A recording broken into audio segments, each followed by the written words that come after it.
Cut off की। पिछले साल एसएससी में 8 से 10,000 थी और 150 कट ऑफ गई थी, लेकिन उससे पहले जब 37 की वैकेंसी थी तो कट ऑफ 114 गई थी। इस बार ही मान के चलो कि 20 से 25 की अगर वैकेंसी रही तो कट ऑफ 130 तक चली जाएगी। अरे कट ऑफ का सीधा मतलब पेपर के डिफिकल्टी लेवल से तो होता ही होता है, वैकेंसी से भी होता है। ये मत सोचो कि तुम्हारा सीएचएसएल में नहीं हुआ।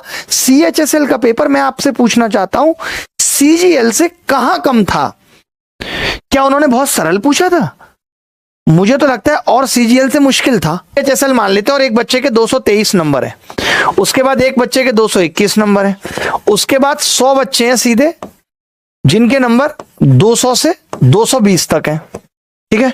उसके बाद 1 से 1000 बच्चे हैं जिनके नंबर 170 से 200 के बीच में, ठीक है। अब समझना, अब मुझे इस एग्जाम की कट ऑफ निर्धारित करनी है बेटा। कट ऑफ मैं आपसे पूछ रहा हूं कि वैकेंसी एक है, वैकेंसी एक है, क्या कट ऑफ जाएगी भाई बताना जरा? 223। मैंने कहा नहीं जी वैकेंसी 2 है तो कट ऑफ 221 चली जाएगी। मैंने कहा जी वैकेंसी 102 है तो आपने कहा कट ऑफ फिर उस हिसाब से 200 चली जाएगी, क्योंकि 200 तक के बच्चों के नंबर है 100 के बीच में।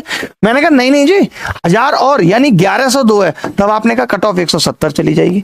अरे भैया ये भी तो देखो कि वैकेंसी पे कट ऑफ निर्भर करती है। ये मत सोचो कि तुम इंटेलिजेंट नहीं हो।